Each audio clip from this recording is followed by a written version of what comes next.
Bonjour à vous, Charline Bonhomme, micronutritionniste diététicienne spécialisée en développement personnel et en naturopathie. Retrouvez-moi sur mon site internet www.aligneenutrition.com où vous trouverez des articles, tout plein d'informations, des programmes en ligne, mais aussi les coordonnées pour pouvoir me contacter.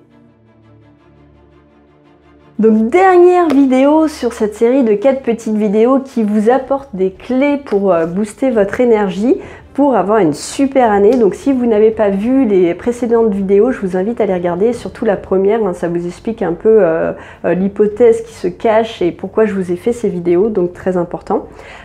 Aujourd'hui, donc nous allons aborder la question de la gestion du stress qui risque d'intéresser pas mal de personnes parce qu'on est tous confrontés à un moment ou à un autre à cette problématique. Et ne négligez pas, ne sous-estimez pas en fait l'importance de l'énergie que vous allez perdre à cette gestion du stress. C'est vraiment un pôle très important. La dernière vidéo que j'ai faite, l'avant-dernière vidéo, portait sur le mindset. Bien sûr, j'aurais pu inclure la gestion du stress là-dedans, mais il y a tellement de choses à dire par rapport à ça que je voulais faire une vidéo à part pour pas que ce soit non plus trop volumineux.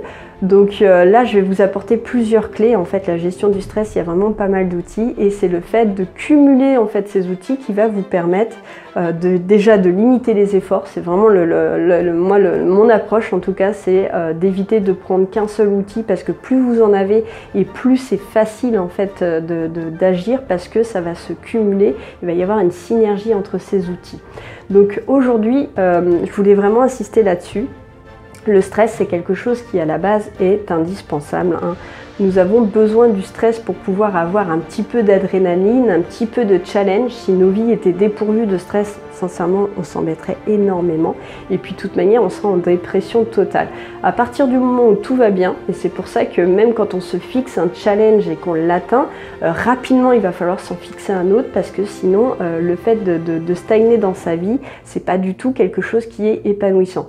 Bien souvent, on court après le résultat, surtout résultat le plus rapidement possible, alors qu'en réalité, tout ce qui fait le bonheur, tout ce qui fait les sensations, tout ce qui fait les émotions, enfin voilà, tout l'intérêt de faire, de se fixer un objectif et de l'atteindre, c'est vraiment le chemin pour pouvoir l'atteindre. C'est ça qui va vous générer le plus d'émotions et le stress en fait partie en fait. Le stress, c'est vraiment ce qui va mettre justement, qui va permettre d'accroître la sécrétion donc de dopamine et d'endorphine, donc c'est hyper important. Ceci dit, même si, alors ça cette vertu-là, et puis en plus de ça, c'est ce qui nous a permis aussi de survivre au travers des millénaires, parce que sans cette notion de stress, finalement, on ne mettrait pas en place des mesures de prévention, on ne se protégerait pas, et ça, c'est pas possible, ça ferait que rapidement, on aurait une espérance de vie très très limitée.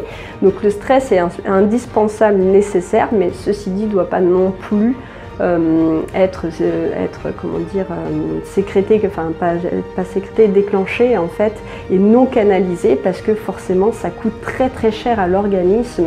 À partir du moment où donc votre organisme détecte une situation à risque et qu'il enclenche ce mécanisme de stress, vous allez avoir plusieurs métabolismes qui vont s'enclencher derrière et ça c'est un coût énergétique. Un coût aussi physiologique, vous allez utiliser beaucoup de nutriments et ça va avoir des conséquences sur votre organisme. Donc on peut le faire à court terme, mais on ne peut pas le soutenir en fait à long terme. Ce qu'on comprend tous parce que forcément, autant la petite montée d'adrénaline, c'est quelque chose qui va être palpitant, autant le stress latent, l'anxiété, donc quelque chose qui va être installé comme ça sur le long terme, on sait bien que c'est désagréable et que ça ne peut pas avoir beaucoup de vertus. Donc ça, c'est un coût vraiment très important pour l'organisme et ça va aussi avoir des effets donc, sur le cerveau, ça va avoir des effets sur votre poids, ça va avoir des effets sur plein de choses en fait. Donc c'est hyper important de savoir ménager, savoir gérer son stress, tout simplement parce qu'aujourd'hui, en fait, la société, les outils, notre fonctionnement va induire en fait ce stress latent. Et si on n'est pas en capacité de le gérer, en fait, on est juste inadapté à notre société actuelle. Donc c'est hyper important. Donc les clés que je vais vous donner, elles sont au nombre de 4. Donc la première clé, ça va être l'activité physique. Alors je sais, je le rabâche, souvent les gens, dès qu'ils entendent ça, ça les picote, ça leur picote. Ceci dit, il faut vraiment que vous ayez conscience qu'on n'est pas du tout des êtres faits pour être sédentaires. Aujourd'hui, c'est dingue comme la sédentarité est installée et c'est dingue comme les gens ont même cette impression d'activité qui n'est pas du tout réelle. Moi, bien souvent, j'aime bien faire prendre conscience avec une montre connectée ou une simple podomètre de votre téléphone pour faire prendre conscience à quel point on est sédentaire. Parce que beaucoup de gens ont l'impression de marcher beaucoup, moi y compris, hein, ça m'arrive énormément d'avoir la sensation finalement de me déplacer alors qu'en réalité pas du tout. J'ai remarqué d'ailleurs que la voiture, je pense que c'est pire pour ça parce que comme on croise beaucoup de paysages, on a la sensation, en fait, on a comme le souvenir de sa journée où on a fait beaucoup de pas. Or, c'est pas du tout le cas et ça, il n'y a rien de pire pour l'organisme. Le fait de rester assis, croyez-moi, ça a vraiment des effets très néfastes.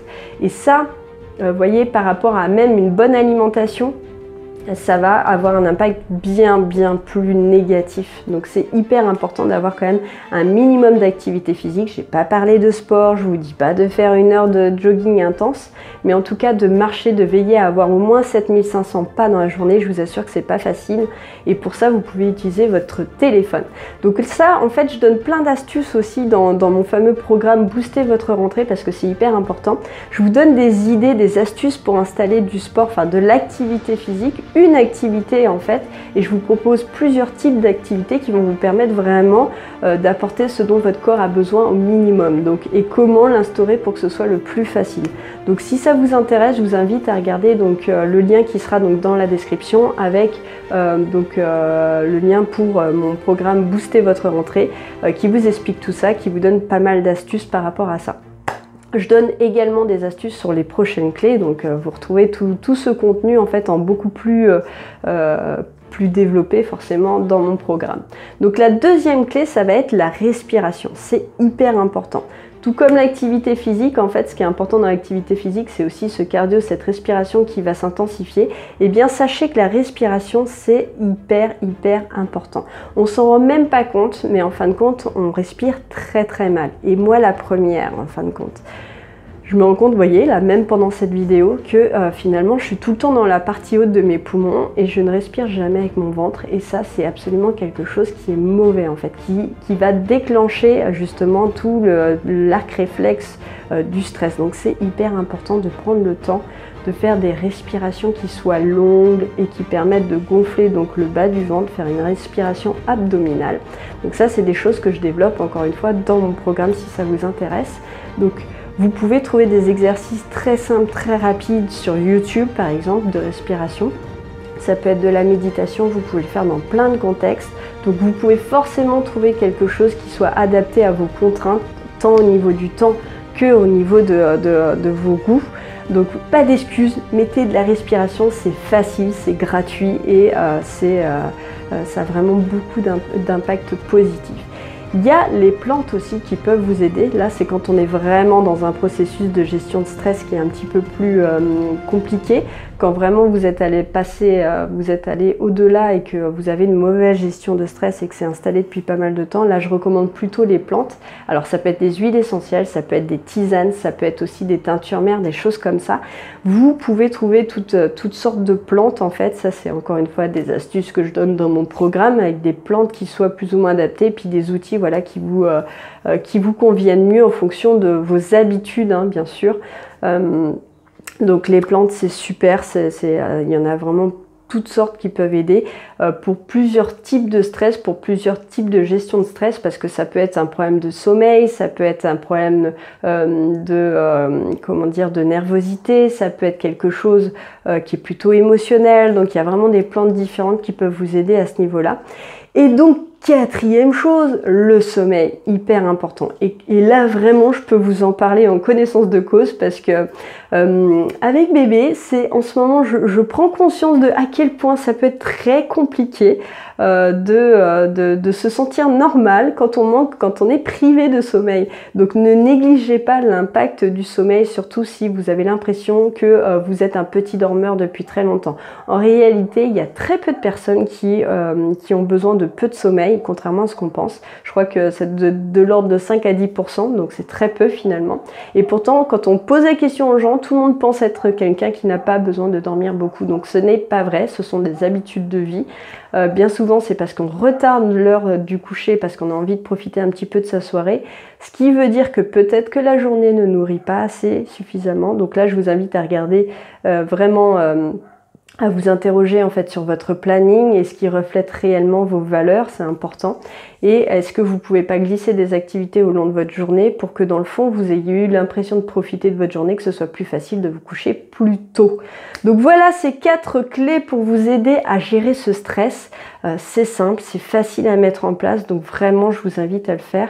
Ça va vous apporter beaucoup d'énergie et ça va vous aider justement à poser des actions, à sortir de votre zone de confort un petit peu plus facilement que quand vous êtes dans un état de fatigue totale.